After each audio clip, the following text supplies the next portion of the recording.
I think really making people feel seen and heard is making them feel loved. And how much did that cost you? Nothing. Exactly. Isn't that crazy? Even just holding doors for people too. You can do so many little things in this life that are completely free. Might take a little bit of time out of your day, but that's it. Matt, Chris. thank you so much for being with us today. Absolutely. How does taking leadership on the field apply to taking leadership in real life? That's a great question. I think taking leadership on the field, there's just so many correlations between that and life. I've learned so much through sports. You know a little bit about my background. So I played a lot of sports growing up. My dad was all about, hey, let's get you into as many sports as possible. It really builds the body up, and then also just communication and just working with others as well. So definitely a fan of team sports because it definitely correlates into real life, just working with other people and just having that team first mentality, and it's not all about you. I think that's one of the biggest things I've learned at a young age was I think we're all built with this. I want to be the show. I want to be the one in the front. But I learned quickly like that when I was successful in sports, that excitement only lasted for a split second. And then I realized how fast, like, all right, it's not really about me. I want to be more about the team. And just kind of having that camaraderie and building a relationship with the people around me and seeing them succeed and be excited about that was something that I'm more passionate about now. So I think that's the best thing, just kind of taking that leadership mentality and saying, hey, how can I make the people around me better? And we see that in the scriptures where it says, Jesus says that I came to serve and not be served. And I think that's huge for myself as well. And we'll get into the faith side of things as well. So you talk about mentality and fitness and sports, practicing those builds the body. Can you tell me a little bit about specifically how you feel it builds the mind? That's good too. I think that there's a huge connection between just being physically fit, and then it helps with your emotional side as well. Especially I'm a teacher, I'm a health and physical education teacher, so the connection between your health, being physically fit and emotionally, I mean, there's a scientific thing behind it as well, where you're just kind of releasing things in the body, adrenaline, things of that nature, stress relief when you run, and things of that nature as well. But it really helps the mind as well. When you like what you see, I mean, if we're just being real, when you like what you see, when you're looking at yourself in the mirror and seeing that you are healthy and you're making those steps, and to be able to put the hard work in too, I think is huge, because you see the results of, okay, hard work does pay off. And I think that helps the mind out as well. And then vice versa. If you're not emotionally where you need to be at, or even mentally where you need to be at, that could affect your physical as well. You're just not as motivated or whatever it may be. So finding whatever is going to drive you, and it's kind of that mental battle that you can have. But if you make it a game, at least in my opinion, if you can make it a game and make it exciting, I think it really helps you out with the physical and the mental. So you talk about taking a moment to kind of reflect and look at yourself in the mirror and kind of see, like, you know, the body that you might have forged, the results. What is it about our culture that you think we just don't sit and reflect on the progress we've made or the success we've accomplished, and it's on to the next thing constantly, that maybe a sportsman might be able to have? So I brought it up a little bit. My faith is my main driving point, and you'll hear a lot about Jesus in this podcast. But I think that one of the things is the Lord talked about the Sabbath and keeping it a day of rest and keeping it a holy day. Obviously, it's to really reflect on the Lord, but I also think it's important to, like you just brought up, it's important for us to reflect and remember on all the accomplishments that we have done. We're in such a culture and a society today where it's on to the next thing. Great, you did this, but on to the next thing. And there's beauty in that too, especially in the sports field. Say you win a playoff game, but you haven't won the championships yet. Yeah, you can't just sit there and celebrate because the mission is not over yet. But I think in life, it is very important for us to sit back and count our blessings. And a lot of people don't do that. And I think that's one of the driving forces of we see depression and just anxiety because we think we got to go. But we can take that time to pause and kind of reflect and see our family and the blessings that we have gotten. So I love that question. It's a great question. I was at the Barnes & Noble, and I picked up Stop in the Name of God by Charlie Kirk, and he was a big proponent of taking the Sabbath. And so I was listening. I took that to heart, and I practiced it. I actually, like, for a couple of weeks, I took the Sabbath, and I'm like, we're both creative people. Yeah. So there's like, there's work, but then there's like, fun work. Maybe I'm writing, a little novella, or I'm writing a screenplay, and then I'm sitting there realizing it's like, that's Sunday stuff, relaxing and writing. But then I stop and I realize that's a creative process, and God rested from his creative process on Sunday. There's a specific component of don't do anything creative. Take a day to just not make, just sit and reflect in that silence. And it's like, it can be a little uncomfortable when you're first starting it out. But man, that Monday, just the amount of slingshot energy I had from all the reflection and the ideas I had, it's so powerful. Does any of that apply to resting when it comes to your physical body with sports? Oh, definitely. It's a huge process that people forget sometimes. Even some of the biggest gym guys that we can think of, or people who are in the health and wellness field, the ones who really get it will take that rest time. You have to. Your body needs to recover, or you will break down. And then every single day we need to sleep. We need to get some sleep. So even to have that built in us shows you the importance of rest. So definitely with the physical side of our bodies and things of that nature, we need to be able to take that time to kind of, all right, let me pause for a second. And I liked what you brought up, where there has to be, if you're just go in one situation or one field, it is good to have that avenue or outlet to be like, okay, I need to, let me take a break from that, and let me have something that just kind of clears the mind and kind of helps out. And it's not just the physical aspect of things or whatever it may be. So, and I think that's really helped me out with my kind of entrepreneur mindset of let me dabble in a couple things, not too many things, but let me dabble in a couple things, because I am excited about a couple other things as well. So. Oh, it's so funny you say that. And I think that an excitement about what you're doing is one of the biggest superpowers of a successful entrepreneur, that people can see you're doing something and you love that. And that's huge. At the same time, another identifier of a successful entrepreneur I've seen is the power of pause and the ability to slow down and really, even in a conversation with someone, just kind of being able to really pause and lock into what they're saying before constantly trying to create something or bring something yourself. So when it comes to athleticism, you have a lot of energy, you have your team, they're probably dealing with a lot of emotions. There's this pent-up physical aggression, this God-given cortisol reaction to just want to punch something. Can you tell me, when you're helping coach or lead athletes, how pausing and reflecting in that extremely heated moment, whether it's you're on timeout before a big play or something, can make the difference between a win or a loss? Yeah, no, that's a great question. So I played dodgeball at a very high level, and I was the captain of the team. So that's a fantastic question, because your team, you can't coach everybody the same way either. So people who have been in the coaching field know exactly what I'm talking about. When I first started coaching, I thought everybody thought the same way I did. So I was just very rigid, very Tom Brady-like. We need to do this. This is the mission, whatever it may be. And then I did have some conflict with some teammates, because I started realizing, and it wasn't them, it was more of me. My coaching methods were not the best. So I love that question, where taking moments to pause, especially when there's something going on in my heart with the team, taking a step back and going, okay, things aren't working out. Let me look at myself first, and let's take a pause. Okay, and let's reflect, and let's take another approach to how we're game planning in this tournament or whatever it may be. So, no, it's important, again, to not only pause throughout the week and take a break, but to pause in moments as well and be like, okay, we can self-reflect and be like, okay, this isn't working. Why isn't it working? And let's try and figure this out. So I love that. Yeah. So I've come to learn recently that kids are very impressionable. Kids do not learn what their parents teach them.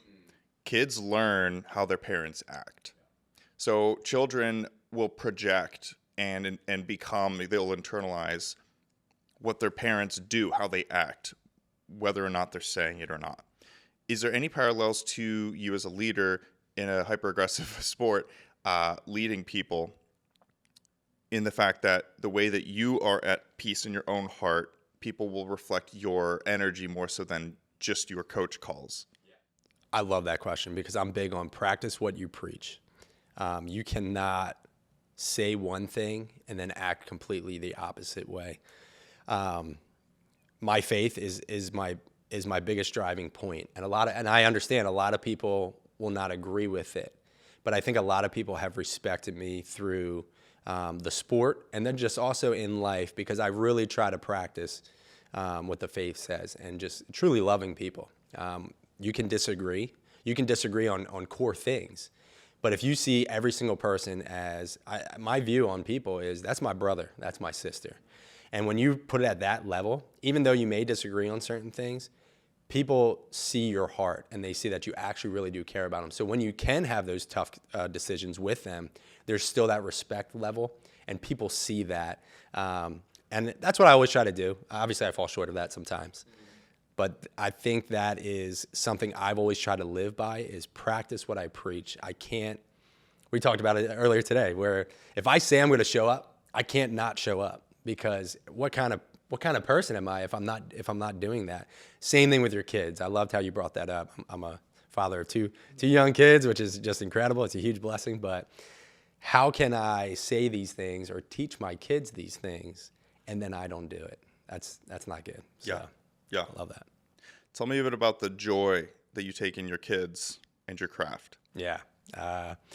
So again, having a great Heavenly Father, just kind of represent Him the best I can. I will definitely fall short. He's perfect. I'm not. But what the scriptures have taught me to instill that into my kids, and they are such a blessing. I'm huge on, if you want to have joy in your life, get married, have kids. You brought up Charlie Kirk. He talks about it all the time, or he did talk about it all the time. Right. But what a blessing it is to have children. I tell people all the time, it's half of you and it's half your wife. And you just see this beautiful picture of, and the way they look at you, and you can just really pour into them. Are they headaches sometimes? Absolutely. But they're a beautiful headache. And just when my son and my daughter just look at me the way they look at me, it's awesome. So, and that's joy. And I think joy is a thing that we don't talk about a lot too in our culture. We talk about happiness all the time. Pursuit of happiness. We even make movies about it. But you don't see the pursuit of joy and things of that nature. So, and the biggest difference for me in that is happiness can come and go. Joy is a thing where no matter the circumstance, you're at peace. And that, to me, and in my opinion, that can only come from having a relationship with Jesus. Because before I didn't have joy all the time. There were times where I was in dark places. But now I hit circumstances, whether it be financial, loss of a loved one, whatever it may be, there's this joy that it's all going to be okay. And it's a beautiful thing. And those that are believers that are watching, they know exactly what I'm talking about. Mm-hmm. And if you're not a believer, I'd love to have that conversation with you one day and just let you know how beautiful that is. So, can you have this consistent joy you're talking about without love in your heart? I don't think so. The Bible talks about it. It says, if you hate your brother, there's really no relationship that I can have. And Jesus says, if you hate your brother, how can you love me? And to reconcile that. And that goes back to my point where if you view everybody as your brother and sister, there's a different respect. There's a different outlook on humanity. And I think that's where we need to get, not just as our culture, but as the world, where people are just okay with picking sides. Yeah. And I'm just not cool with that. And we've had conversations about that, where I want to see the individual and see their heart and see that, hey, that is a person. And you'll start living life a lot differently when you see people as individuals and you really care about them. So yeah, that's a great question. You can't have hate in your heart and have joy. You gotta, and forgiveness. That's something that build up hate happens when there's not forgiveness happening, and it's another thing that we're losing in our culture. Yeah. When's the last time you heard somebody say, "I forgive you," or "Hey, can you forgive me for doing that," or whatever it may be? Yeah. So, yeah, great question. I feel like in our culture, so many of us are really used to being seen through this podcast has actually taught me, I started a year ago. It's really taught me how to look at the black part of people's eyes, like the pupil, like that. I try to see into that. Like it's a practice that I do. And I'll just do that like at the mall. I'll just ask somebody for directions or something like that. And I'll really look at them, like almost in an intense, like not in a creepy way, but like just with a focus. And I've just been really noticing people kind of react differently. They're like, yeah, no, I can help you. But like there's this reaction, like they really feel seen. If you can just do that much, like just look at somebody right into the eye rather than just like, hey, what's something I can get from you, and go to the next. Like, I mean, that to me is, I mean, I call everyone brother and sister also, but even if it's like, that's not, even if it's pushing like, it's not quite the relationship. I think really making people feel seen and heard is making them feel loved. And how much did that cost you? Nothing. Exactly. Isn't that crazy? Even just holding doors for people too. You can do so many little things in this life that are completely free. Might take a little bit of time out of your day, but that's it. I've been thinking a lot about what you said about hate in your heart. And I think that so many of us carry bank balances of like resentment. We track all of the things that other people have mistreated us or done to us, and we stew on that. And you don't have to. You don't. You can just let it go. Yep. Just right now. Frozen, baby. Yes. Oh my goodness, I'm thinking about the thumbnails.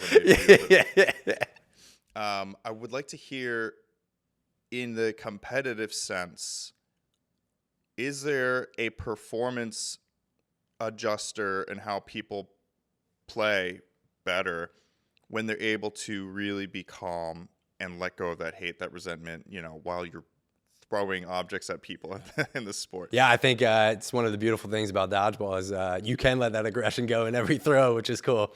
One of the biggest things with any sport that I want to just pour into, especially the younger crews. I'm pretty much retired now from the sport I played, but you have to go into every game having fun. You need to remember at the core of it, it's a game, and you have to have fun. If you go intense, you will not perform as well as you normally would perform. And believe in yourself. If you put in the time during practices and things of that nature, go in there and believe you are the best in that sport. Don't do it in a cocky way, but be confident. One of my biggest pet peeves when I played sports was I couldn't team up with people who right off the rip would be like, I don't know if we're going to win this. I'd look right at them and be like, then why are you playing? You know what I mean?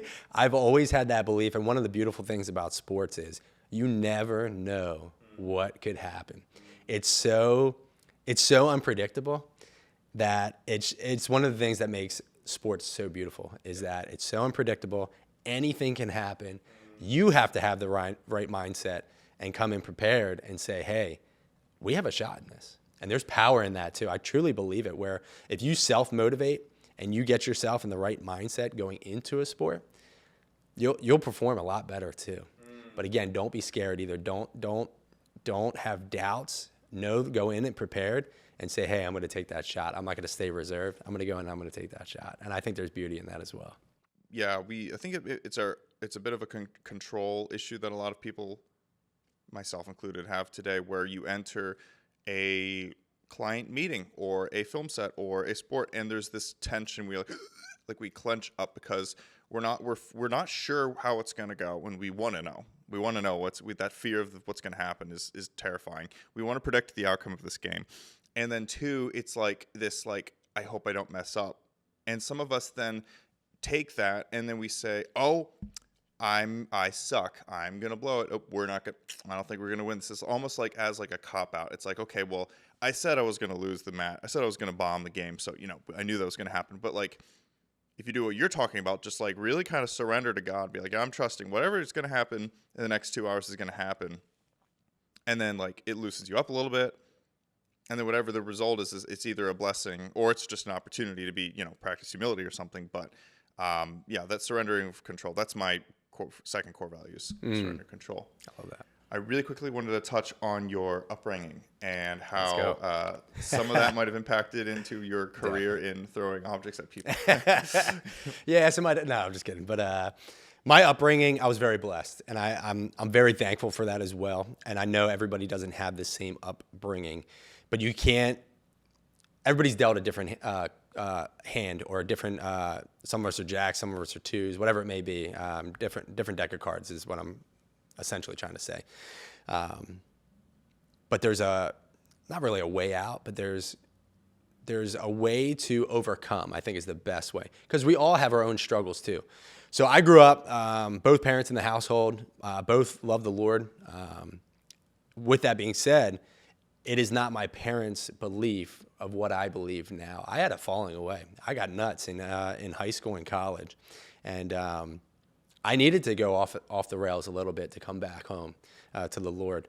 But that foundation that my parents had was really strong. We didn't have a lot of money, but we had a loving household, and that was cool. That was really cool. Didn't care about the next best thing or whatever it may be, shoes, Jordans, whatever it may be. I had fun with my brothers and my sister. And again, the household was loving. We had friends that would come over all the time. And that was just a beautiful blessing. I think that platforms me to be able to take a leadership quality, because to see what my dad did and how he was the leader of the household, and just how my mom just really supported him, and just she was that loving impact, and just how they comboed together, and just they really just were they're heroes in my life, and they really just demonstrated how you should tackle life as well. My dad was one of the hardest working people I've seen. So to connect it to sports, that hard work ethic, that passion, and that love for people. Because again, I'm big on team sports. Individual sports are great too, because it is all on you. But again, I like being able to focus and to plant those seeds and to really see teammates succeed. I got a brother who's 9 years younger than me, and one of the coolest things, so you kind of take like a father figure in that sense. Obviously, I'm not his dad, he's my brother. But to be able to see him grow in the same sport I've grown, and I've told him multiple times, I said, I actually want to see you be better than me. I don't have that ego where like, I always want to be better. Do I have that competitive edge? Yes. When we match up against each other, I want to beat you every single time. But it's a win-win, because if he smokes me in a game, I'm like, that's my brother. You know what I mean? That's my younger brother. So and I love seeing his success, and he's just cooking right now in the sport, which is awesome to see. So we talked about integrity earlier, and you said integrity for you means not saying one thing and doing another. If there's something in your heart that you say, even to yourself, make it true. When it comes to faith can be something that you don't understand and might not really feel is actually true, but you put your trust in it anyway. Can you tell me how that is, how they can both be the same at once? How you can, draw near to God, even if you might not believe everything the Bible is saying, and at the same time be a person of integrity that is wrapped up. And if this question's making any sense. Yeah, I definitely want to put an emphasis out there that I believe that the scriptures are all God breathed. So I do place my full faith in the scriptures. Yeah, but is there doubt sometimes? 100%. We're human, and I think every human doubts at some point. But this is how good our God is. And I'll be completely transparent. Power of prayer. When I got saved, power of prayer was always something I was like, I've always prayed my whole life, but I don't know, like, is God really listening? You know what I mean? Things of that nature. So, and just to get a little vulnerable, my uncle, one of the prayers that really got me, just really seeing that God is present and he is listening to every single prayer that people have, is my uncle was dying of cancer, third time he got it. And we got the call, and they said, hey, Uncle Jerry's, he's not doing too hot. You should come now, say your goodbyes and things of that nature. So he did not have a relationship with the Lord. And this goes back to the point of my dad being my hero. My dad's a man of faith. He goes in, he's talking to my uncle on his deathbed, and he said, hey, Uncle Jerry, you gotta give your life to the Lord. And so I didn't know where he was at, but I knew my dad was ministering to his brother. So I go into the room, and I just started bawling. And I'm not a crier. I'm a pretty straight edge with my emotions, but I just lost it. My wife's there, and right when I was in that room, I started praying to the Lord, and it was. I mean, there's levels of prayers. I know people are like, I don't know about that, but when you pray at dinner time, like sometimes, if I'm being honest, it's just repetitive. You know what I mean? Hey, thanks for the day, thanks for the food. But I just went raw with the Lord, and I said, I know Uncle Jerry's going to die, but please save his soul. My wife taps me on the shoulder right after that prayer, and she goes, your dad just told me that Uncle Jerry gave his life to Jesus last night. Like, bro, I don't know if that doesn't give you chills. It was amazing because, first off, I'm going to see my uncle for all of eternity. And again, the tears were flowing after that. I'm still getting a little bit emotional, but to see how God cared about me in that moment, but also obviously cared about Uncle Jerry, and for him to be able to save thief on the cross. And that's what it reminds me of. Last dying minutes, he gives his life to Jesus, and that shows you the grace that God has too, where, again, if we have a relationship with the Lord, we shouldn't look at that and be like, that's unfair. He spent his whole life doing yada, yada, yada. I don't care. You know what I mean? I have a heart just like the Lord has a heart. That's his child, and he wants to see him come home. You know what I mean? So that moment, and then I'll save the other story for another time, next time we do the podcast. Yes. But what the Lord did with my wife and I as well was awesome too. So power prayer works. Yes, you are going to doubt in life. But again, having that integrity and having that faith that the scriptures are real, the God I believe in that I can't see and I can't touch sometimes, he is there and he is present and he comes through in moments like that, and the timing is perfect. So beautiful. I wish I had more time. I'd like to get more into the theology of your faith. Oh, definitely. Next time, part 2. Next time, part 2, next year when you're back in town. Absolutely. I'll be on time this time. Does a rising tide lift all the boats? Does a rising tide lift all the boats? Now I'm going to try and pick your brain because that's a deep. I don't mean to ask leading questions. I love that. If everyone is following this trajectory that you follow, and we're all inspired, we all have joy and love in our hearts. We're competitive. We're trying to win, but we all are doing it in a loving nature. Does everyone win? So for me, again, my faith is my driving point, and I share on my YouTube channel. We haven't gotten into that yet, but I don't sugarcoat things. I truly believe that Jesus is the way, the truth, and the life. Like he says, no one gets to the Father except through him.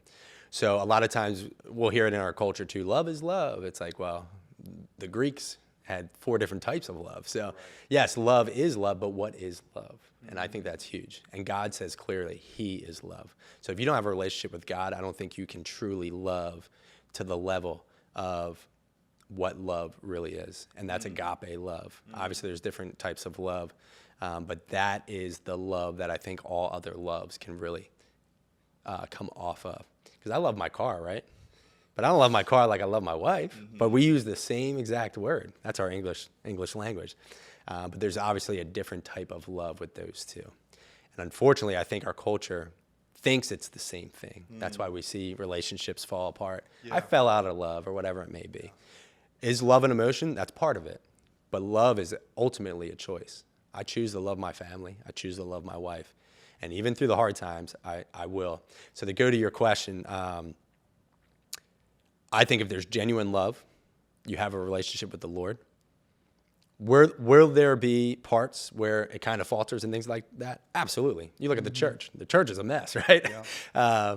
But if everybody is truly pursuing God in that church, there will be broken times. But hopefully everybody's trying to reconcile. And that's the beauty in life, right? Even in families, the beauty is you will have times where me and my wife, we argue.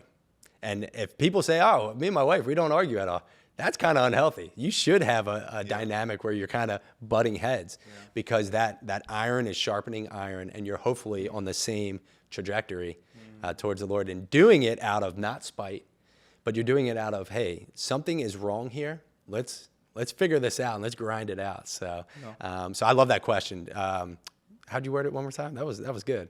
My question is, does a rising tide lift all the boats? I love it. And I think so if, like I said, if everybody has that mindset of we're doing this together and we're on the same path.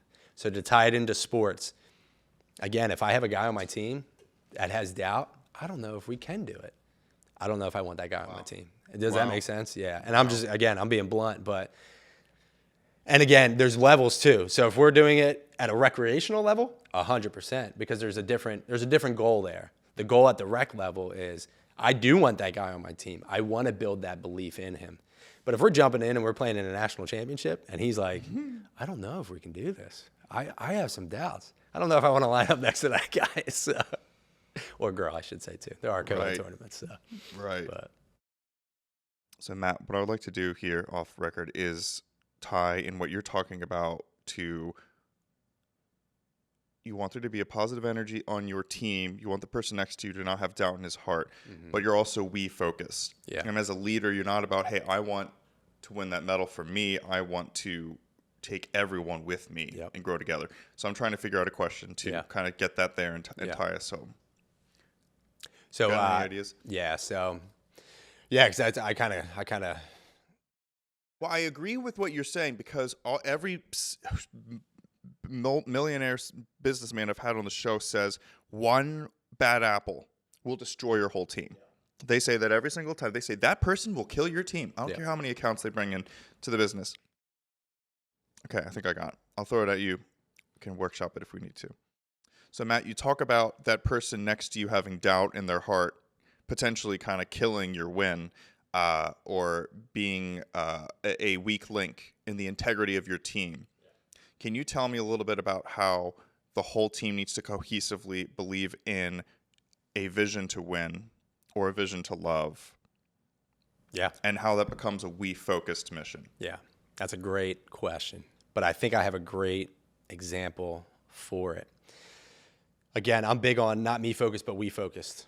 When you have somebody who, and it might not just be doubt, it could be somebody who is selfish on the team. That could be a huge hindrance as well. When you go into, and I'm not going to name names because they're close people to my heart, but we were playing in a national championship one time, and we had one member of the team quit at the highest level, and it was in front of everybody. And what hurt me there was it wasn't just about us or me as the captain, but when you do that, you hurt the we. And I think that's the best way of explaining it, where, yes, my goal is I want to succeed. If I'm in something, I want to be 100% into it. I'm passionate about it. I want to get to the top because I truly believe that the Lord has put me in that position to shoot for the top. Will I reach the top every single time? No, because there's growth and there's things that happen in that. So I guess going back to what we talked about a little bit beforehand, where if there's a weak point on the team where it's like, hey, I don't know, I have this doubt. At that level, we should have hashed that out before we got to that level. And again, that might be an issue on me where I need to do a little bit better prepping the team. But again, that really hurt the team. We ended up not winning in that game. And when we got back into the huddle with the team was very upset with that individual. And that's not good on all parts because I've played sports my whole life. I've lost a lot. You win a lot, you lose even more. And I believe it's winning and learning when you take it the right way. And I've done tournaments where we've lost, but I've gone back to the team. And even the team, the morale was high because we go, hey, we lost, but we gave it our all. You know what I mean? And we know what we need to do next time. One of my favorite things is we came in second place in that same tournament years before. And we put this team on the brink. Like, this team was a juggernaut. Nobody was beating them, and we took them to Game 5 in a best-of-5, and they barely beat us.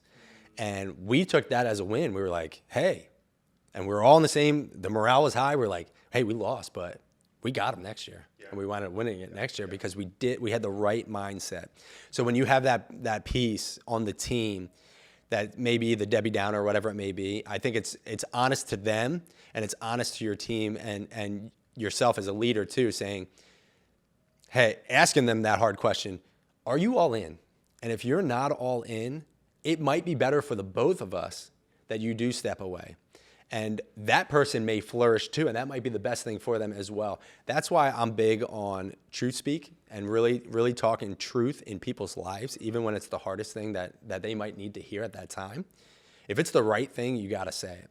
And it's really cool because it's a perfect example. That player winded up leaving our team, and has blossomed. Oh, wow. And it's a beautiful picture of grace, forgiveness. In that moment, it was rough, but it needed to happen for that player to blossom, and then our team to actually be a cohesive unit as well, where you don't have that bad apple or the cancer in the locker room. A lot of people know that terminology in sports as well. Those things happen. That's life, and that's a great connection between sports and real life as well, where we have to be able to say the hard things, to be able to not fully cut people off, but maybe, hey, on this sports team at this time, it might not be the right fit. This should not affect us in real life. I hope it doesn't. You can't control what other people think. But if you approach it in the right mindset, I think people respect it in the long run. So I love that you bring that up. I think we in the film industry, there's a lot of blacklisting culture, of a ghosting culture. It's like, oh, I'm never going to work with that person again. It's like, oh, that person hurt me one time after like, a great relationship up until that point. It's not like a sitting down. It's like, hey, why were you late again to set today? It's like, I'm never working with that person again. And not in the context of like, let them step back, step away, grow on themselves, and then blossom. But it's like we just want to cut out things in our life. It's back to the control thing. It's like I want to control who the good people are. But you're talking about, no, that person had an opportunity to step away. Separation binds evil. There's work to be done, maintaining the continuing what we're doing. The brokenness might have been there during, the scrimmages. And now it's here at the highest level, and it's only manifesting more. So let that person grow or not. And then, maybe sometime you relink or not. But, in either case, you having a we focus on the integrity of your team. I think the perfect analogy for that is, would you rather cut the tree down or prune it?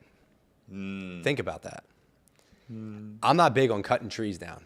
I don't want to see that for anybody. You brought up a great example. Why would you want to chop the legs out of somebody else and see them fall when you could help prune them? It takes more effort, 100%. But again, if we have a we focus instead of a me focus, oh my goodness, what a beautiful thing. And I look at so many great coaches that you see they talk about it all the time in football, and I'm sure it's other sports too, where they're like, oh, from Mike Shanahan, he's had all these assistant coaches come out, and now they're all head coaches. And what a beautiful thing. Think about sitting back as a head coach and being like, yep, look how cool this is. And you don't even need to take the credit because everybody else is talking about you. You don't even have to talk about yourself. You literally just go, this is awesome. These are the people that were working under me, and I was able to empower them, and now they're in positions where you look at the NFL, like half the coaches are from like a Mike Shanahan or an Andy Reid coaching staff, and that's beautiful to me. Again, my faith, I believe when I pass, I'm going to be in heaven. I can't take money with me. I can't take fame with me. Right. I can't take no materialistic things I can take. But guess what? I hope that you are in the room with me. You're in heaven, you know what I mean, with me. I would love to party with you for all of eternity. My family, the people that the Lord has placed around me. So it's not me focused, it's we focused. And that's something that the Lord has put on my heart this past year, and I'm just running with it. Right. And the peace in your heart that you get to experience during this life now is great. Having had that realization, that feeling for the end. Yep. Some people say it's like, oh, when you're on your deathbed, do you want to know where you're going? And like, I always kind of like scratch my head at that question. It's like, so you have like 75 years of your life, and then you're planning everything for that like 20 minutes that you're on like the bed. And you're not guaranteed that either. You're not guaranteed that you could get hit by a truck. Why are you waiting? Yep. So you might never be faced with existential questions. You could just party all the time. But that 75 years of life or 28 years of life, you could have a massive amount of peace in that time here now.